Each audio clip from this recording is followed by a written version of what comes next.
आप जो चाहे परिभाषा कर सकते हैं शब्दों का क्या अर्थ है? हाँ, कोई अर्थ नहीं है, निरर्थक है शब्द। एक बार जो परिभाषा कर दी गई वही उपयोग करना है, इतना ध्यान रखिए। शब्दों की खिचड़ी बेकार है, शब्दों में उलझना ठीक नहीं है। एक शब्द ले लीजिए, उसी को प्रयोग कीजिए हमेशा। शब्दों का अर्थ होता नहीं है, शब्दों को अर्थ दिया जाता है। जैसे जो लेखक होते हैं, किताब लिखते हैं ना, कि वहां लिख देते हैं नोट में कि ध्यान दीजिए, यहाँ पे वेदांत का अर्थ जो वेदों में है वो उसके बराबर है। आगे से जब भी मैं वेदांत कहूंगा उसका अर्थ यही होगा। जैसे कानूनी दस्तावेज, ये दूसरी पार्टी का अर्थ ये कंपनी है, वो आगे से दूसरी पार्टी जहां लिखा है वो उसका अर्थ यही होगा। इसी तरह से जो व्यक्ति शब्दों का प्रयोग करता है उसी को शब्द परिभाषित करने हैं। तो मुझे भी समझ में नहीं आता लोग ऐसा क्यों पूछते हैं, शब्दों के अर्थ क्यों पूछते हैं। आपको क्या अर्थ चाहिए बना लीजिए उसका, फिर वही प्रयोग करना है। सबको बता देना है कि मैं ये शब्द इस अर्थ में प्रयोग करने वाला हूँ। शब्दों का कोई अर्थ नहीं होता, लोग डिक्शनरी में अर्थ ढूंढते हैं। शुरू में इस तरह के बहुत लोग मिलते थे मुझे, आपने अनुभव करता लिखा है, वो कहीं डिक्शनरी में मिलता नहीं है। मैंने कहा अगर अनुभव करता डिक्शनरी में मिल जाता तो मुझे कार्यक्रम बनाने की क्या जरूरत थी, वीडियो बनाने की क्या जरूरत थी, मैं डिक्शनरी बेच देता, करोड़पति हो जाता। डिक्शनरी बेच के सारा ज्ञान शब्दकोश में है, ऐसी लोगों की धारणा है। कितनी विचित्र बात है।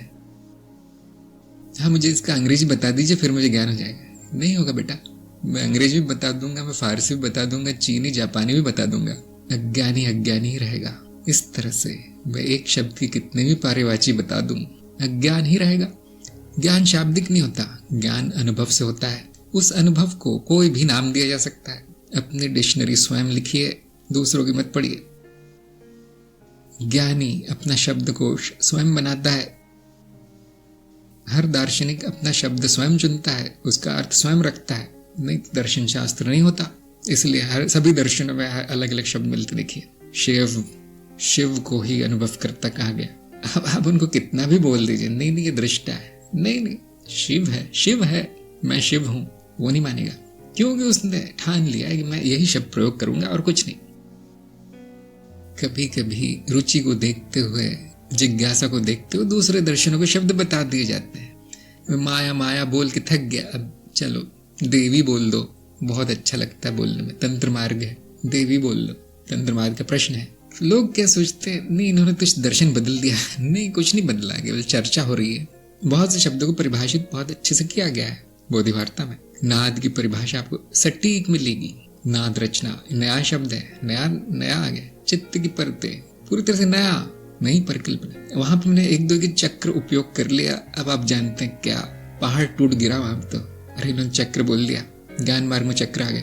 नहीं, वो बस चर्चा हो रही है, ऐसी बोल दिया गया। तो हाँ, मुझे थोड़ी सफाई करनी है उस कार्यक्रम में, जो हो जाएगी उम्मीद है इस साल।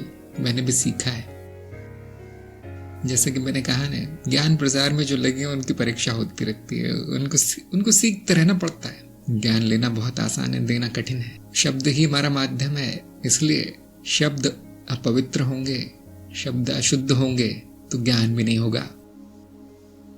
अब आप जान गए होंगे कि मैं क्यों पीछे पड़ा रहता हूँ, कि शुद्धि आवश्यक है भाषा की। क्यों पीछे रहता हूँ मैं लोग, क्यों सबसे ज्यादा मुझे उसी बात पर आपत्ति होती है कि अच्छे से बोल नहीं रहा व्यक्ति, बोलना भी नहीं आता, लिखना भी नहीं आता। मैं जानता हूँ अब तो फेल होगा, अब नहीं पास हो सकता ज्ञान मार्ग में। सामने वालों बड़ा बुरा लगता है, अध्यात्म में है, आप गुरु जी क्या लेके बैठ गए, हिंदी अंग्रेजी संस्कृत ज्ञान दे दीजिए सीधा। तो फिर दूसरा मार्ग है फिर, जहाँ पे बोलने की भी आवश्यकता नहीं पड़ती। देखते होंगे आप दूसरे मार्गों में सिर्फ करवाया जाता है, बोलता कोई कुछ नहीं है। जो बोलते भी इतना रहस्य में होता है, कुछ समझ में नहीं आता क्या बोल रहा हूँ।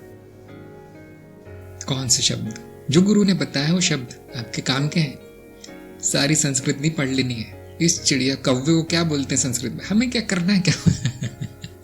हमें क्या करना है, वो तो एक बार भी नहीं आया आपके कार्यक्रम में शब्द, वो 2-4 ही पढ़ लीजिए, वो जो आए हैं तत्व के क्या अर्थ है, हाँ वो मुझे जानना है। और अधिक शब्दों को लाने की जरूरत नहीं है। अब बहुत से लोग प्रश्न करते हैं कि स्पंदन ही नाद है। अरे भाई, नाद काम नहीं चला तुम्हारा, नाद से संपूर्ण सृष्टि हो गई, अब और शब्दों की क्या आवश्यकता है।